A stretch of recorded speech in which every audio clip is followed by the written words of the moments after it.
emote thingy, and Reggie hurts God. my soul. Oh my god, we just started the reaction. God damn it. We're not prisoners of the Inquisition made an alliance with the gangs. Really? Interesting. But yeah. Abel, you can't run away every time we react to Reggie. No, I can. Also, no, I'll write it in the chat since it's not really about it. That's fine. Oh yeah, we got some interesting stuff from Reggie here this day. But overall, as I say to all of you, if you like what we're doing here, what should they do, Fable? Give me money, I'm poor and I need birthday gifts. I'm dying, chat. I'm dying. Yeah, dies. No, like, comment, and subscribe, because honestly, YouTube kind of sucks right now, and we need all the help we can get. Like, legitimately. I definitely need all the help we can get. Until that big project starts really going, Fable, I'm gonna, you know. Yeah, guys, seriously, like I said in the other video, word of mouth, talk to us about your friend. Well, talk to us about your words. Tell your friends about us. There you go. Tell your friends about us, because word of mouth is probably the best way creators can be get like advertised. Please do that. It helps out a lot. And honestly, this poor boy right here is going crazy, and I don't know how much he can take it. At least I'm not talking about me, by the way, but yes. Yeah, man. Yeah, it's just one of those basically what was the right word? Until that big project starts going, and if it goes well, which given what I believe in the team we put together, it will. But if it goes well, then more than likely we won't have to worry about money as much, but that's still up to what the people decide and what YouTube decides. Anyway.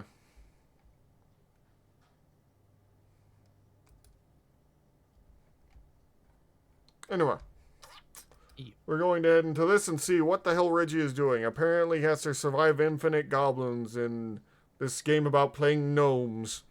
Which, you know. But yeah, I will eventually get back to Hunter the Parenting. Maybe I'll have to literally set aside the day for it. I might have to just do it myself finally. Which I might go crazy after just listening to it for like 2 straight hours. Yeah, because I ain't doing that. Yeah, you literally can't pay. You literally have to pay me, and no one wants to. So, eh. Yeah. No big deal for me. I lose nothing.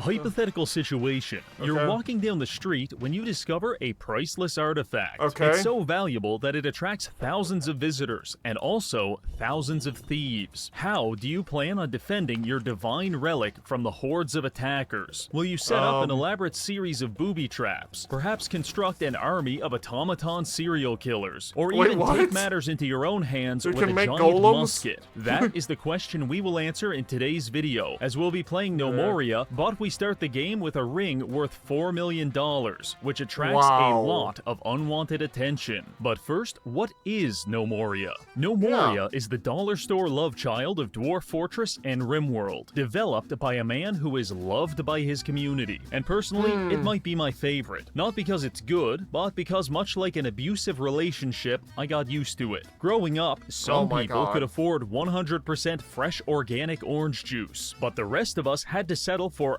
artificially colored liquid microplastic at half the price. I'm not complaining. In fact, I'm thirsty for more, because this game hasn't received an update in 10 years. Really? Huh. I did not know that. I thought this game was still being updated. That's kind of sad, I'm not gonna lie. And for the low price of $5,000, you can even buy the domain. But before we go any further, I need to ask you one question.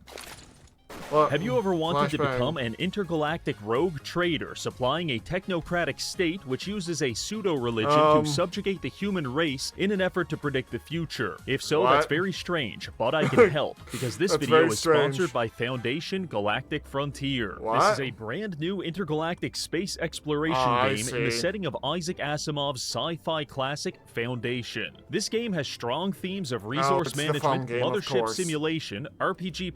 But it's from one of Isaac Asimov's books? Huh. You know that name, don't you, Fable? I believe so, yeah. The guy who wrote The 3 Laws of Robotics. It was originally supposed to be for a book, but it's for a bunch of short stories that that show how the laws can be supervented, or how they can be interpreted by the robots. But yeah. Progression and a dual battle system for strategic combat both but even in now, space those and on the were made ground. they were made for sci-fi, but the funny thing is that they are used today for robotics. Features many of the classic characters from Foundation, such as Harry Seldon, Demerzel, and of course, Mule. Additionally, the soundtrack was co-produced by the composer for Stellaris, so you know that music hits just right as you're smuggling 10 million credits worth of contraband across the Galactic Empire. But that's not all, because you're free to make your own adventure. Become a peaceful trader, a research vessel, an explorer, or even a space pirate. The choice is yours. Armor looks kind of Personal cool. endorsement. Everyone I know or have ever talked to in person, online, or via letter correspondence is currently playing this game, and we all think you're missing out. So don't delay. Make your mark on one of sci-fi's most prolific franchises and try Foundation Galactic Frontier today for free on PC or mobile. You can use my link in the description to download the game and get a free hero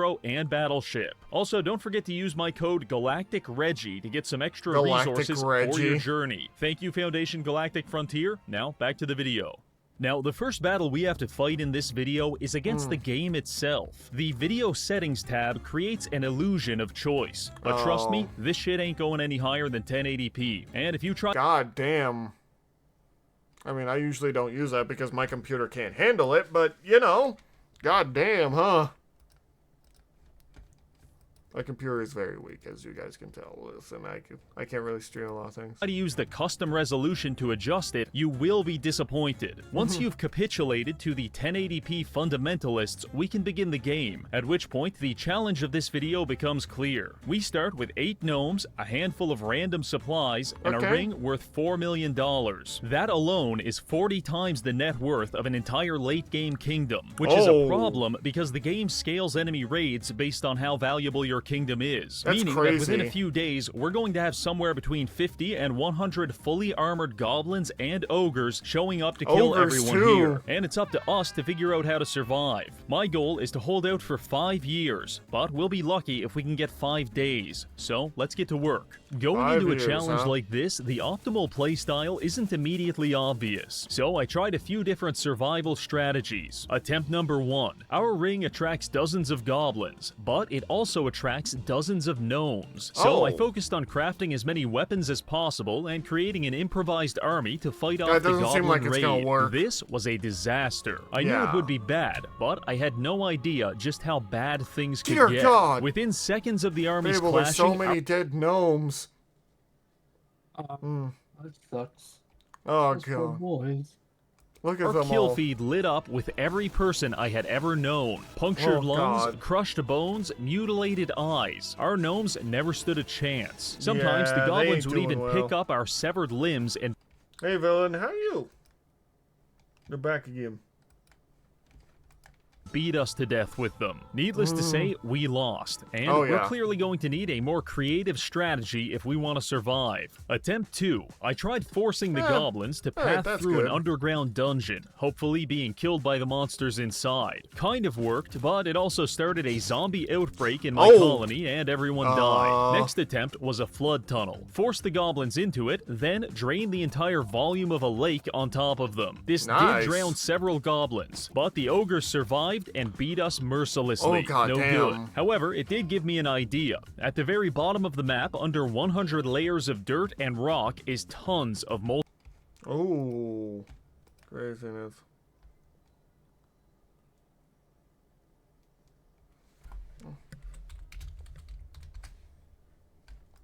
in lava. This same design executed with lava might be what we need to avoid a painful death. I So see let's what give he's it a gonna try. he's gonna do something similar with the water, but this time with lava to create a lava flow is what I think he's gonna do. Which is horrifying in its own way, but Reggie's used to doing horrifying things, I feel like.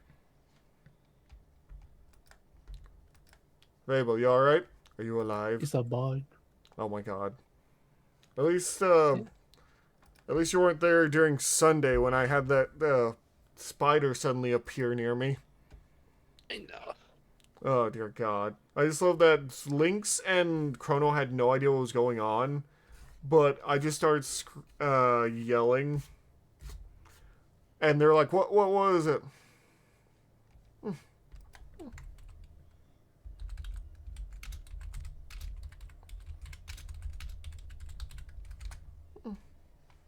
Anyway.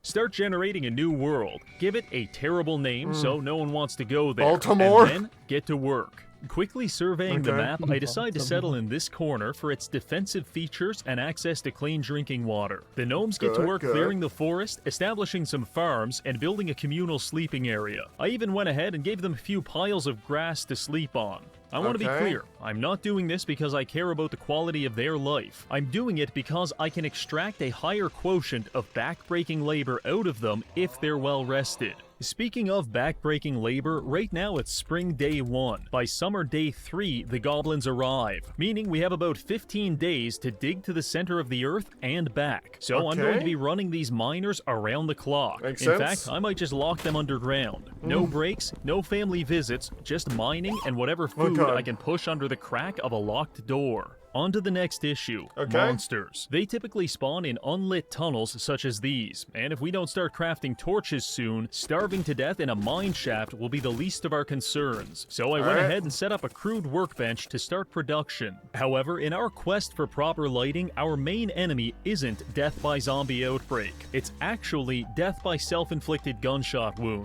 Because the crude workbench makes me unreasonably angry. Never before has man nor gnome created such a hellish instrument of suffering. It's so inefficient that I've personally witnessed a gnome spend 2 days and nights in the crafting of a single plank of wood. Oh, that's real bad. He doesn't have time for that, so that's gonna... Yeah, no.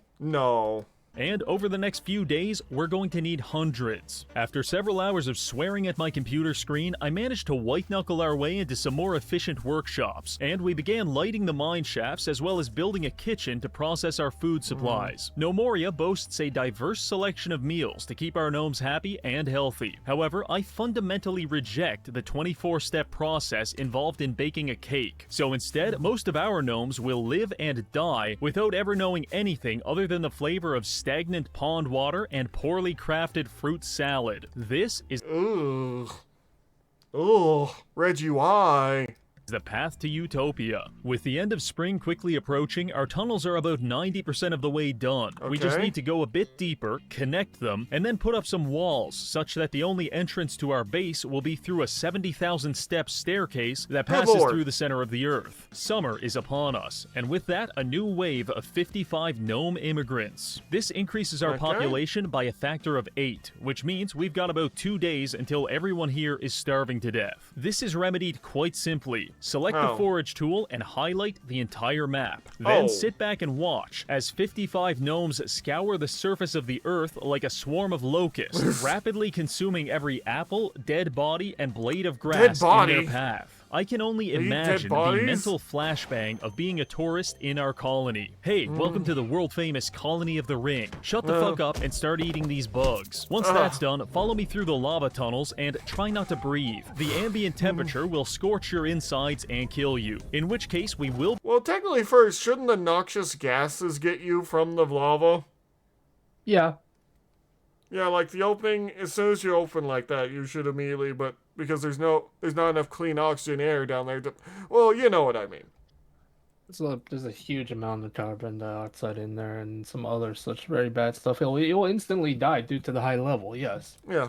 We'll be processing your body into sausages. Oh. And in case you're wondering where the bathroom is, it's all around you. Oh, Enjoy your God. stay. Summer Day 4. The goblins will be upon us any minute. Luckily, the tunnels are ready. All we have to do is knock out a few walls, and within minutes, hundreds of liters of lava will flood these passages. Also, Okay. I've had our stone workers craft some reinforced doors to slow down the attackers while they burn to death. If we're lucky, this just might work. Suddenly, we receive a notification. A goblin has just been spotted. Jesus Christ, it's the whole goddamn herd. And they're heading straight for the tunnel entrance. I send a gnome to race them underground and open up the floodgates. The lava begins flowing, and several of my citizens are painfully immolated by accident. However, other people's suffering is a small price to preserve my greed. Shortly after, the goblins rush into the tunnel and begin beating down the doors. They're now standing in the lava, which is killing dozens of them and horribly mangling the rest. By the time they get through the third door, the lucky ones are dead, while the rest are completely blind, immobile, and stuck thrashing about in superheated magma. When a goblin raid suffers enough casualties, they may attempt to retreat, which sounds good. However, we can't let that happen, because there's a chance they come back with a goblin engineer and dig their own tunnel straight into our base. So it's now time for the finishing touch. While the goblins are desperately throwing their body against the stone doors, I have a miner sneak behind them and remove the stairs that they use to get down here. I can only imagine the look of horror on their face when they attempt to retreat from the lava tunnel massacre, only to look up at where the stairs used to be and realize they can't leave.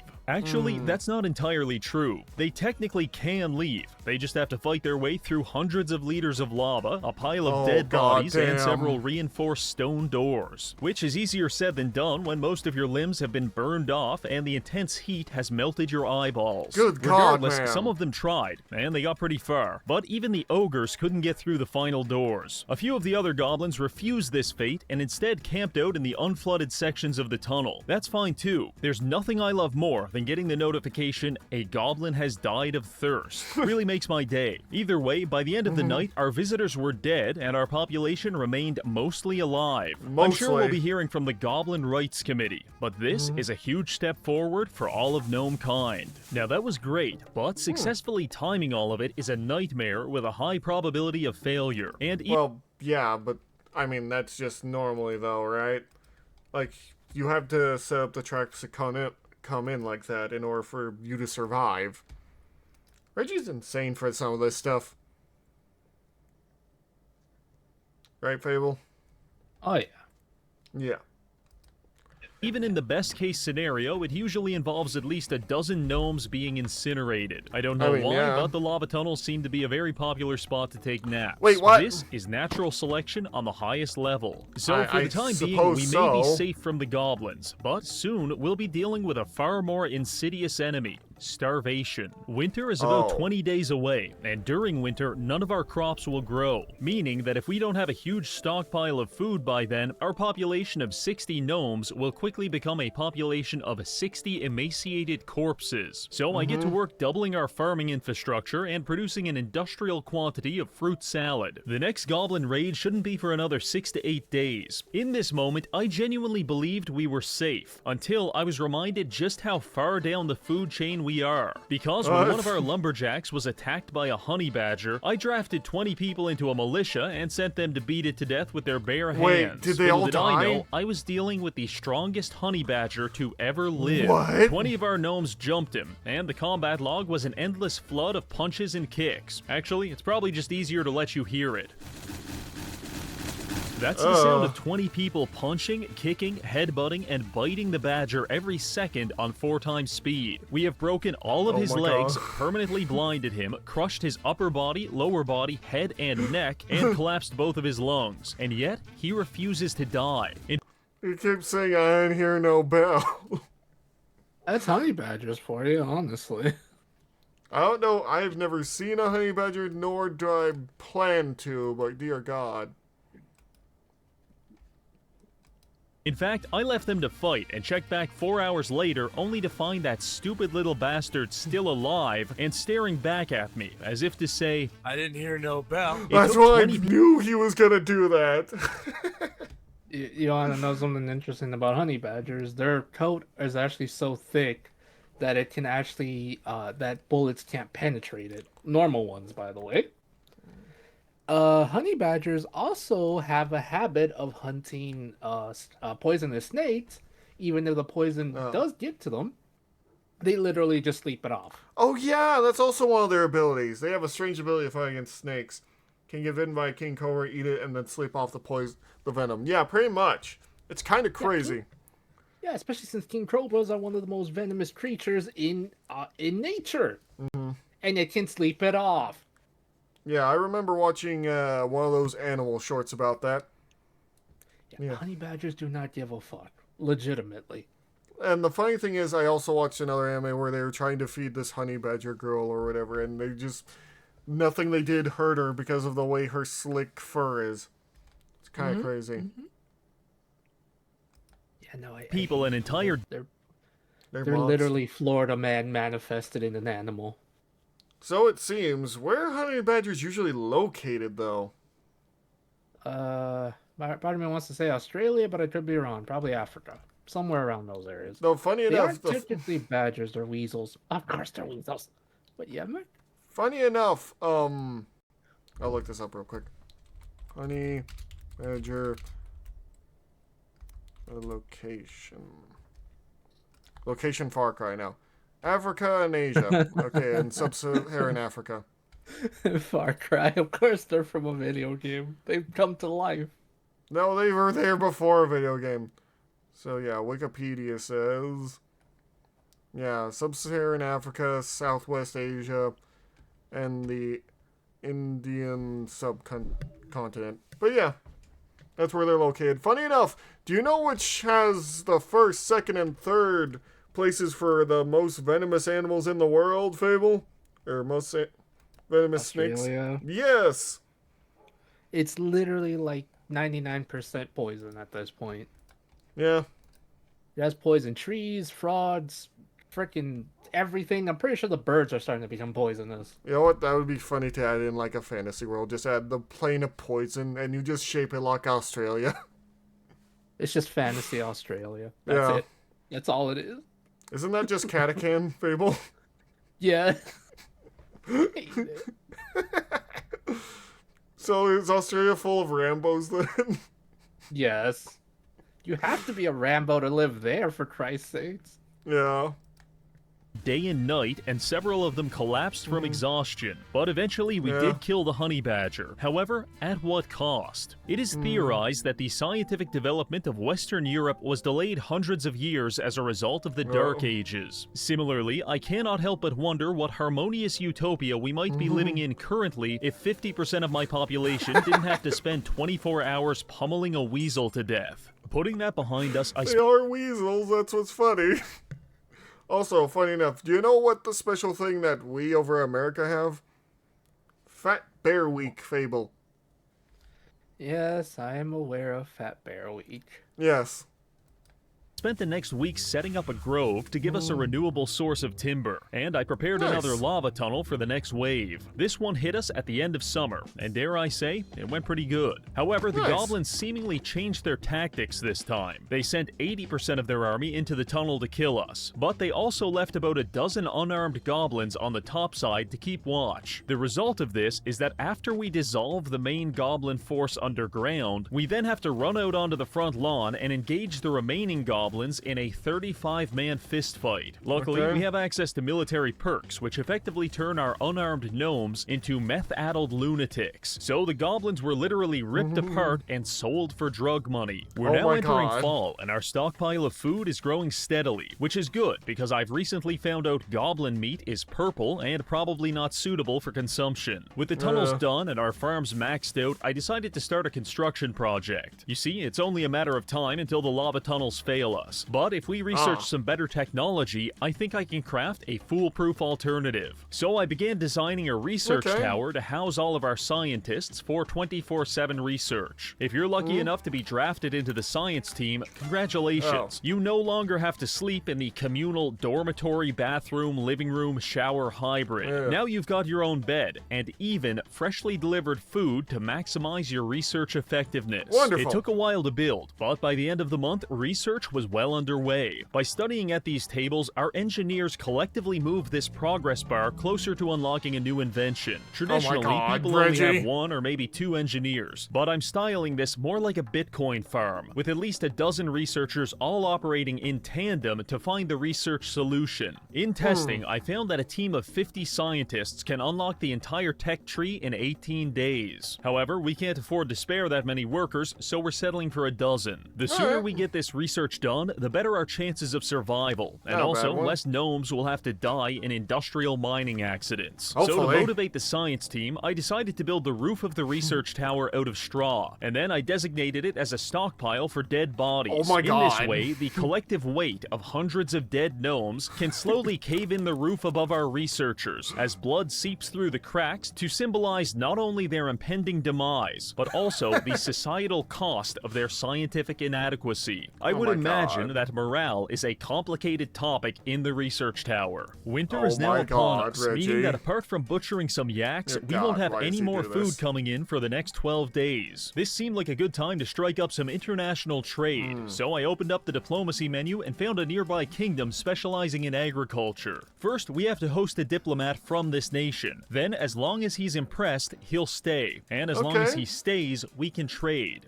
A few days later, he shows up, a gnomish ambassador from the kingdom Superdrip. Unfortunately, we haven't finished building his bedroom yet. So far, it's a completely unlit dirt pit with a pile of grass for a bed. That is, until a yak wanders downstairs and starts eating it. So every night the diplomat goes to sleep, he has to spend hours wandering around the darkness trying to find a bed that might not even exist while dealing with the psychological torment that he could be gored by a wild yak at any moment. Unsurprisingly, he didn't stay long, but he did stay long enough for us to do some trading. Upon speaking with the foreign merchant, I realized we own almost nothing of value, and our most numerous commodity is dirt clumps. Luckily, we managed to scrounge together enough actually valuable items to trade for a male and female camel. With this, we'll be able to start a camel farm for extra meat and milk. However, as soon as I completed the trade, one of my butchers stole a camel, ran to the kitchen, and butchered it before I even realized what was happening. That camel cost 1,000 gold and several sexual favors, and now it's going to be a fucking sandwich. Sometimes I think these people don't deserve to survive, but I push on. On the topic of survival, winter is actually going quite well. Going into this, I was prepared to lock half the population in a cave and let them starve to death if need be. But we're about halfway through the season, and we still have 75% of our food left. So we'll save the cannibalism for another day. Save the cannibalism for another day? Oh, dear God, Reggie. They probably not have the butcher sent to jail. Yeah. Also, because he tanked their kind of Our researchers came up with their first inventions, such as a hand crank, spike traps, and levers, which are all useful tools, but we need to go even further. Other than that, I spent the season refining our lava tunnel design to reduce the gnome fatality rate. Unfortunately, some goblins did manage to sneak into the base and kick the shit out of one of our camels. Oh no! Now, if there's one thing you don't do in Gnomoria, it's fuck with another man's livestock. Up to this point, I've been treating these little skirmishes as friendly fist fights between rival soccer teams, but now they've gone too far. There's no such thing as friendly fist fights between rival soccer teams. Have you seen how they go? They're crazy. They're crazier than football fans. Right, Fable? Yeah. It's horrifying how far they were willing to beat up people over soccer. Well, every sport, to be honest, every sport tends to have people fighting over something. It's just like, Jesus, guys, it's just a stupid sport. It's just a stupid game. Don't actually fight over it. For some reason, they put so much investment in it. It just reminds me of that one video we watched where someone thought it would be a bright idea to serve, basically cut the cost of alcohol at the local game, the local baseball game. Right. Which is, you know, as we speak, I'm building a weaponsmith, and next time we're going into this fist fight with a goddamn battle axe. We made it through the winter with about 20% of our food. Oh, that does remind me of one of the first big sports games, the Reds, or was it the Blues versus the Greens, ended up with Constantinople almost being burnt down. Jesus Christ. Yeah. It was crazy. And we spent all spring and summer researching like our lives depended on it. The only notable occurrence during this time was when this one guy got pushed into the river by some goblins. Gnomes have the approximate density of a tungsten cube, so he didn't survive. Yeah. However, a much greater and less hilarious tragedy was already looming on the horizon. That is, the great slowdown of Fall Day 1. I was playing the game normally, commanding my gnomes around in a form of pseudo-slavery while gawking at police body cam videos, when suddenly the frame rate began grinding to a halt. That's weird, I thought to myself. Let's see if it passes. Nope, it only got worse. Eventually, it took 15 seconds for a single in-game minute to pass, and I had to click every button 100 times for it to register. I tried reloading previous save files. No good. For whatever reason, every time on day 1 of fall, the game starts dying. At this point, I'm getting desperate, and in my fear and confusion, I turn to religion. My working theory is that the dark power of the One Ring is trying to sabotage us from completing this challenge. So I began making sacrifices to the satanic gods of Gnomoria in an attempt to appease them and get past Fall Day 1. I ritually sacrificed all of our yaks and destroyed our entire stockpile of food. To my surprise, this actually worked. Wow. But it only got us to Fall Day 2 before it started slowing down again. The fact that killing the yaks helped implies that the game was slowing down due to the number of AI, so I decided to take a shot in the dark. I went underground and picked a random cave. Then I spawned in a bunch of lava, and what happened next left me horrified. Within 10 seconds, 2,000 beetles had been killed by the lava. There were so many casualties that even trying to open the kill feed would crash my game. Ladies and gentlemen, forgetting to turn beetles off is the quintessential Gnomoria mistake, and I am ashamed. Among the 17... there were so many spawned beetles that the game actively started slowing down. Do not go to Brazil to watch the SAR games. They have the most deadly rate. Yeah. People in the entire Gnomoria community, beetles are universally hated, and I'll tell you why. They can spawn in any unlit cave system, which is a huge problem because basically the entire map is an unlit cave system. However, the bigger issue is that a beetle can lay an egg sac, which then spawns more beetles, resulting in more egg sacs. If you've watched my Fallout 4 video on rad roaches, you'll know just how quickly this kind of replication can get out of hand. I don't like using dev tools in these challenges, but it's either that or the entire game hard locks due to 3,000 beetles spawning every day. So you better believe I lava'd the shit out of that cave system and used a save file editor to disable any more beetles from spawning. With the beetle population bomb now diffused, we can move on to the most important part of the video, because the science team has officially invented pressure plates, hatches, and windmills. With these 3 items, we can create a master contraption capable of defending our base against thousands of goblins. So let's get to it. The first job is to generate electricity. In a perfect world, we could devise some kind of machine to convert human suffering into an indefinite source of energy. But unfortunately, we're stuck using renewable energy, such as windmills. Creating a wind farm was the easiest part of this process, and it involved the fewest casualties. But the same can't be said for the next part. Step 2 is digging a giant 100-foot deep pit in the ground. The purpose of this will become clear shortly, but just know that this took forever, and we averaged about 2 industrial mining deaths per day. Part of the problem was golems. When moving around bulk quantities of dirt and stone, it can sometimes animate into an angry golem who proceeds to beat the ever-living shit out of you. Luckily, dirt golems are fairly low on the golem hierarchy, so my miners like to spend their lunch break gouging them to death with pickaxes. With the giant pit now reaching completion, we can install the final piece of the puzzle, hatches. Above the pit, we create a winding labyrinth. This is the only entrance to our base. We replace the floor with mechanical hatches, and by in soccer games here. Oh, I'm sorry to hear that, Trilvax. That's not right. That's not right at all. It really isn't. Applying them with power from the wind farm, they can function as walkable terrain. However, if someone steps on this pressure plate, all of the hatches open up, dropping whoever is on them 100 feet to their death. Is that a bear? This setup should be able to kill all of the goblins instantly as long as we hit the pressure plate at the right time. So the question becomes, who can be trusted with the ultimate responsibility of activating this pressure plate? And the answer is this camel. Gnomes need to eat, sleep, and sometimes they accidentally drown themselves. But camels, they're just chilling 24/7. So I set up a single-tile camel pasture right next to the pressure plate. When goblins come through the hallway, they'll you use the Marlboro's camel. Why? I don't know. It's Reggie. I don't know why he puts half the things on screens, and usually half the time I'll say, why did you do that? I hate it so much. Reggie finds ways to put images that I never wanted to see on screen. Oh my god. And this isn't about you. This is about the camel. Oh my god. What's with the camel? What's so important about this camel? I don't know, to be honest. Oh my god.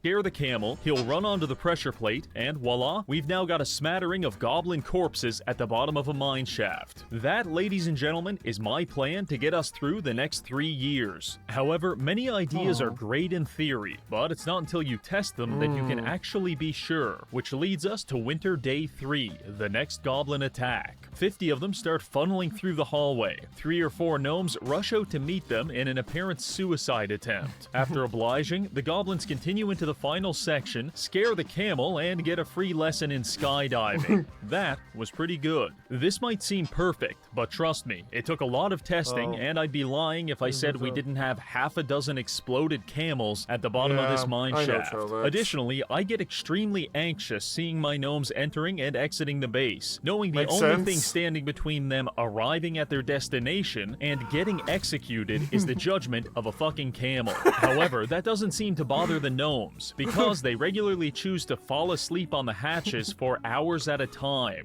There are 2 ways to look at this. Either there's lead in our drinking water and my population has severe brain damage, or they worship the camel as some kind of protector deity and they fall asleep on the hatches to prove their devotion to him. I choose to believe in the latter, because it makes me less frustrated when the camel wanders off to find food and 7 lumberjacks fall to their death. Another issue with this design is it requires more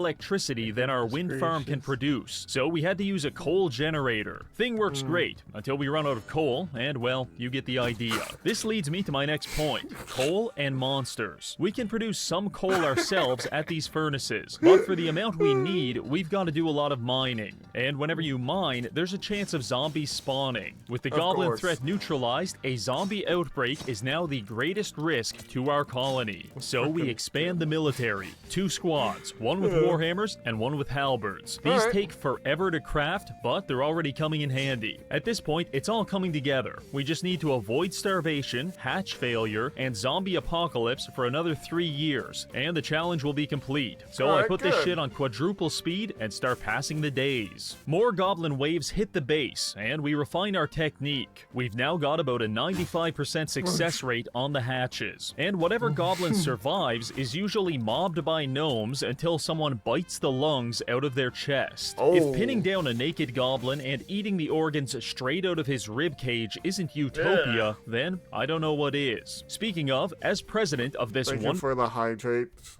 wonderful colony, I'd like to introduce my platform for year 3, Goblins, as a form of recycling. After a few months, we had accumulated hundreds of mushed up goblins in the pit, but by employing several butchers, we can process them into a reliable source of nutrients. I've also found that ogre leather can be turned into a variety of clothing and even furniture. Some people call Ed Gein a sicko. I call him an environmental visionary. I hope that wasn't real. The last step is to take...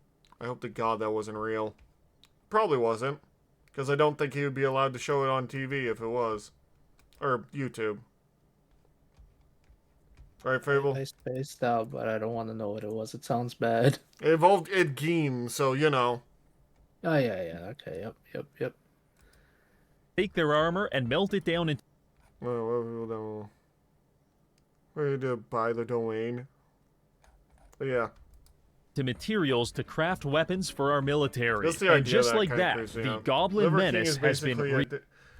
Yeah, Liver King is a weirdo who basically takes drugs to look strong and then says he gets all of his muscles from, like, eating bull testicles and whatnot. reduced, reused, and recycled for the betterment of society. From here, the only thing we're missing is more real estate, so I began the Great Terraforming Project. We're going to flatten out this entire mountain range and turn it into farmland and maybe an amusement park. This project took a very long time and involved us killing several thousand dirt golems. By the end, we were so proficient at their slaughter that we'd show up, immediately cut off all of the golem's limbs, and then stomp it to death as it writhed on the ground in agony. The golem population might not agree, but this is what I would call our golden age. An era of decadence never before seen. The goblins were crushed under the weight of their own aggression. The military was stronger than ever, and our harvests were bountiful. In fact, a little too bountiful. By accumulating over 2,000 food, we actually attracted the attention of a nearby mant colony, which sent some worker drones to raid us for supplies. Our camel was on smoke break at the time, so they actually managed to infiltrate the base and steal a few meals. However, the mant brain is morphologically the same as the top 1% of gambling addicts, because they just don't know when to stop. They grab some food, carry it off the map, come back for more food, and repeat. Except this time, when they came back, we were waiting, and we used warhammers to pulverize every limb on their disgusting insectoid bodies. Hope the 6 yak sausages were worth it, you absolute freaks. Our swift response to the mant invasion had me feeling confident, and several of our construction projects were making serious progress. I thought to myself, nothing can go wrong now. And then, it did. One of our main jobs was the excavation of a giant underground arena, and me, a careless piece of shit, didn't follow the torch safety protocol, which resulted in a zombie spawning and attacking my miners. Don't tell the Union, but this happens pretty often. As a matter of fact, it's simply cheaper to get a new gnome than it is to craft a new torch. The typical response in this situation is to send 2 to 3 guards down, kill the zombies, and get back to work. However, this one was special. Before we could respond, the zombie chased down a miner, cornered, infected, and consumed him. Maz was the first soldier on the scene, but he forgot to put pants on before coming down, and as soon as he joined the fight, he was bitten on the leg and started bleeding out. 3 more guards showed up, presumably with pants, to engage the target, and despite slicing off his arm and leg, the zombie was still feral enough to rupture major arteries on all 3 soldiers, thereby forcing a retreat. We now have 4 guards bleeding to death, and a total of 5 bandages on the other side of town. Additionally, now that they're infected, if they die at any point, they'll come back not only as zombies, but as zombies wearing late-game armor.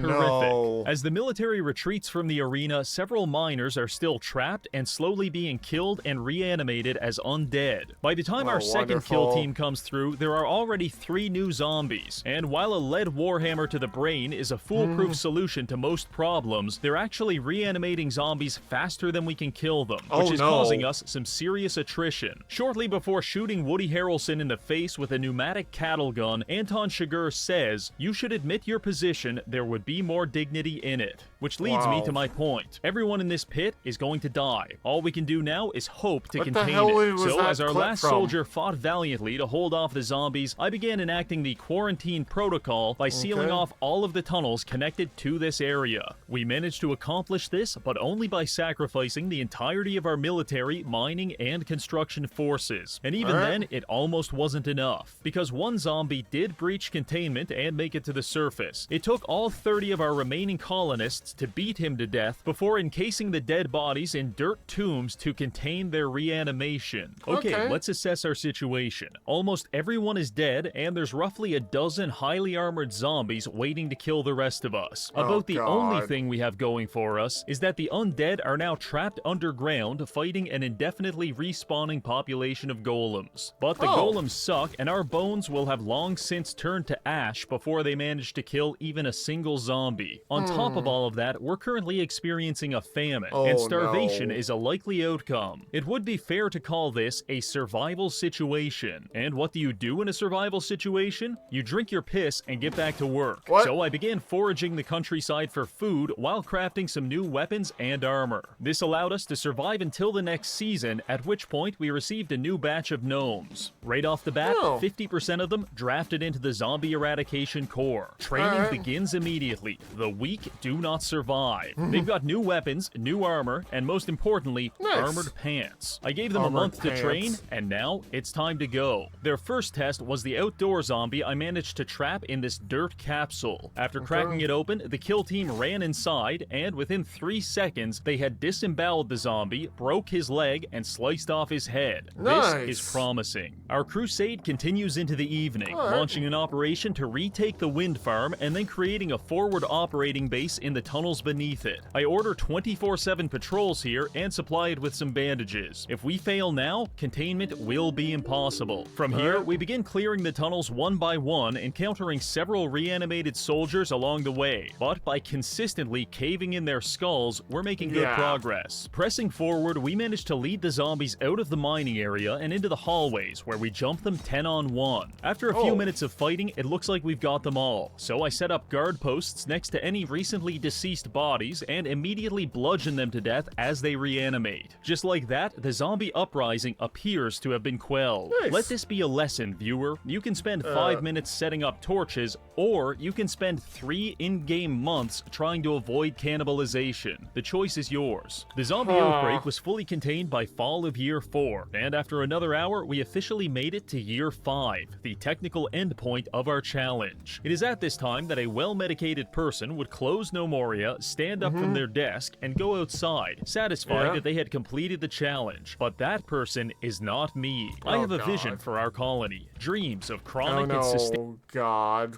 Reggie has a plan. That's the worst thing for Reggie.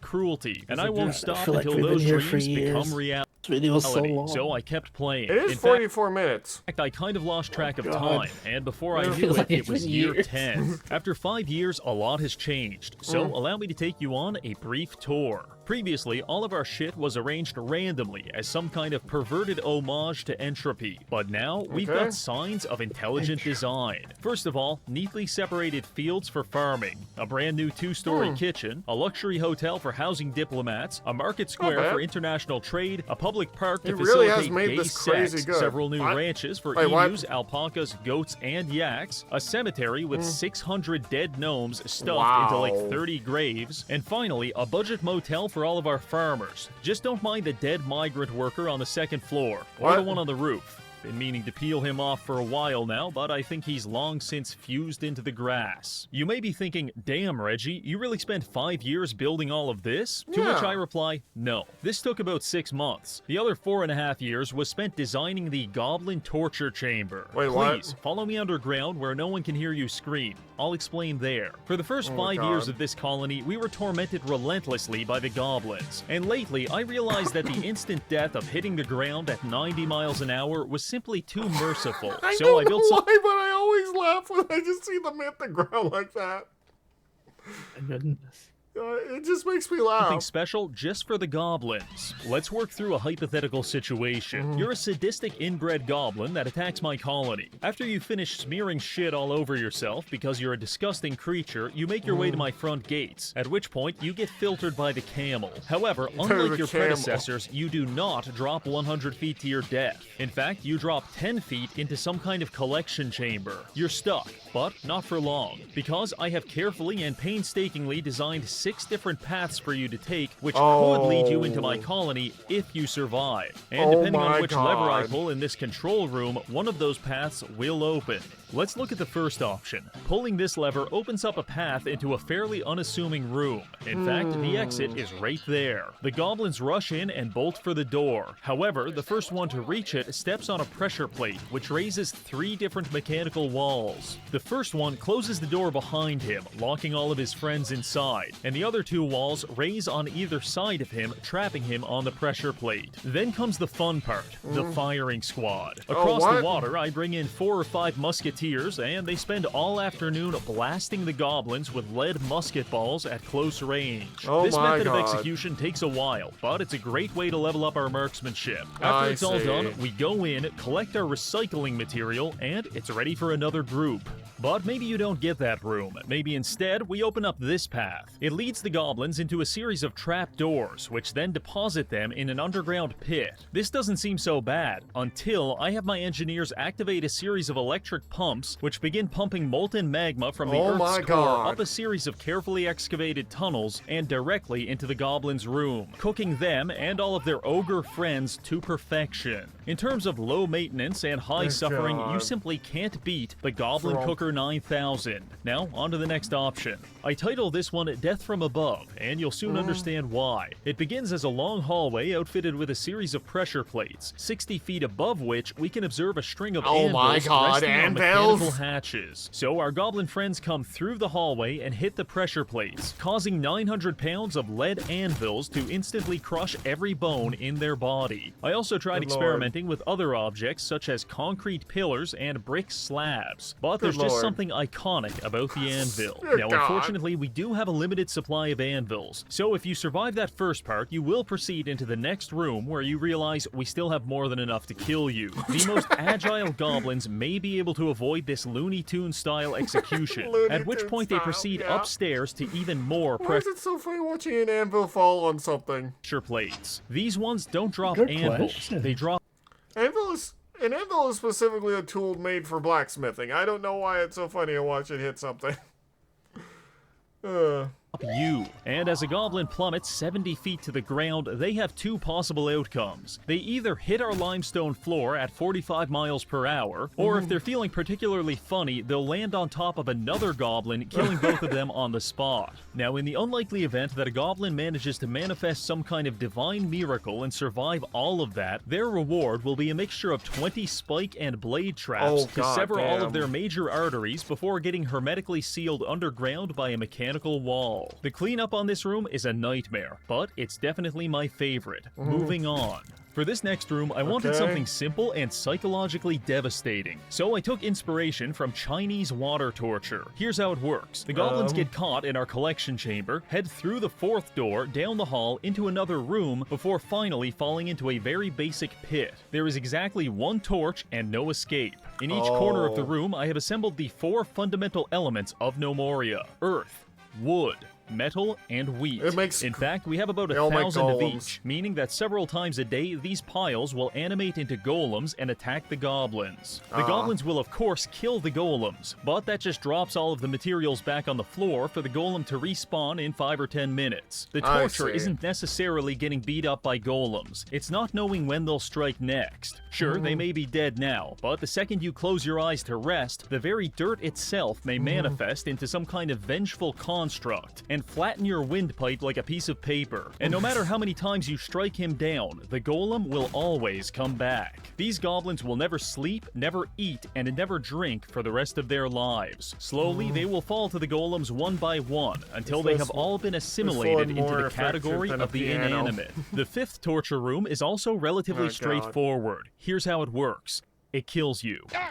In more detail, it is a simple rectangular room with a basic locking mechanism. Once trapped inside, the goblins will begin idling, which moves them around randomly. Normally, a very innocuous thing to do. However, in this case, it will spell their demise, because I have placed several pressure plates all over the room, and each one activates between 1 and 5 mechanical walls. If a goblin happens to be standing on a mechanical wall when activated, it will raise itself up and push the goblin upward. And what is above them, you may ask? An entire fucking mountain, meaning that the mechanical wall smears them into paste on the ceiling.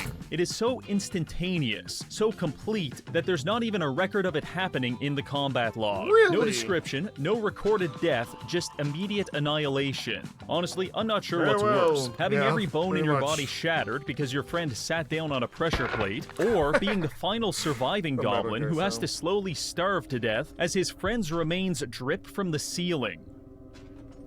Anyway, onto the last room. Our final and most elaborate room was born out of necessity. You see, in the first 5 years, we accumulated hundreds of dead goblins, and even though we were eating them, we couldn't eat the bones, so I had to find a different use for them. As our goblins proceed through the 6th door, they will descend a flight of stairs before arriving in a white hallway. On their left and right, they will observe a dozen anatomically reconstructed goblin skeletons, and with each step forward, they will hear the unsettling crunch of walking across a floor made out of goblin bones. Horrifying. At the end of the hall, their destiny comes into view. A full-scale gladiatorial arena outfitted with the hundreds of skulls of their predecessors, watching them ominously as they descend into the fighting pit. Once inside, the goblins are locked in the arena, at which point their presence will lure dozens of undead from the underground spawning cave. And so begins the show. Typically, the goblins are up against skeletons and zombies, but if you're willing to crash your game, you can also make them fight an infinite supply of so you beetles literally instead. made them fight and while everything. this room may not be the most creative, it does have a certain theatrical vibe that appeals to my delusions of grandeur. All in all, pretty fun. This does raise the question, though. Now that the arena is done, what are we going to do with all of these dead goblins? What and are the you answer gonna do? is quite simple.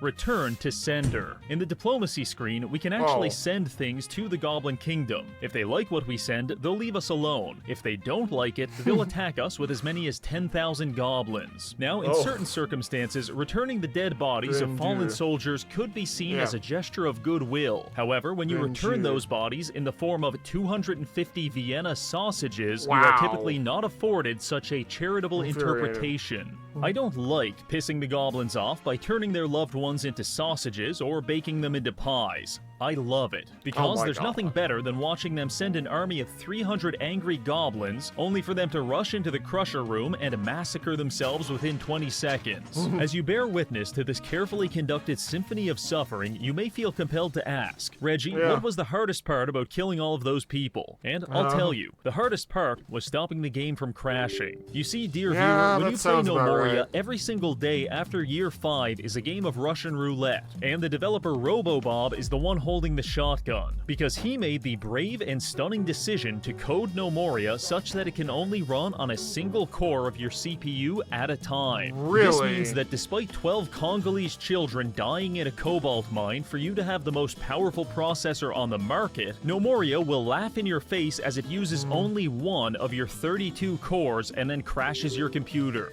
RoboBob actually future-proofed his game backwards. Absolute cinema. Understandably, playing a game at 4 FPS is not conducive to the continuity of my lifespan, so I set out to solve the problem. As it turns out, the most CPU-intensive part of the game is when gnomes are idle. Even 10 idle gnomes will tank your performance. This necessitates you finding creative and at times dystopian ways to waste as much of your gnome's time as possible. And let me tell you, I got pretty good at it. For example, I came up with the concept of a grass census. I had my gnomes spend all year collecting every blade of grass on the entire map, counting them in a giant stockpile, and then immediately putting them back where we found them, thereby keeping us appraised on the exact population of grass for no reason. My next idea was to build a power station where my gnomes could spend 18 hours a day turning a hand crank to generate a nominal amount of electricity that we don't even need. In fact, the power station isn't even connected to the power grid, but that stays between you and me. Eventually, I came across the ultimate time-destroying activity, picking things up and putting them back down in the same spot, also known as the weightlifting gym. Here we can lift weights, pump iron, and sculpt ourselves into the most ideal physical specimen. And since our colony is basically running on autopilot at this point, 90% of our population spends 100% of their time in this gym. And I'm pleased to report the game is now running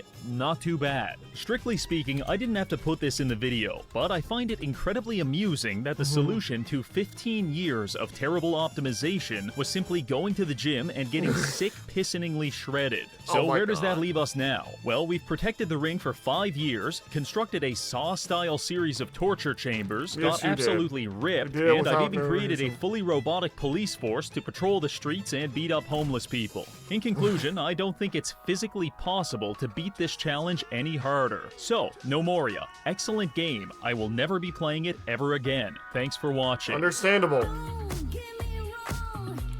Okay, Reggie is completely insane for going as far, because he did not need to go as far as he did in those. I'm not gonna lie, even though I know it was like 40-something minutes, it felt like hours. I know. Dying. Sounds fun. It's apparently an old game that barely works, so I would not recommend it. But on that note, if you guys want to see more of us reacting to this stuff, like, comment, and subscribe, and make sure you check out the playlists if you're wondering if we have watch a certain thing. So yeah. I'll see you guys later, and take care of yourselves.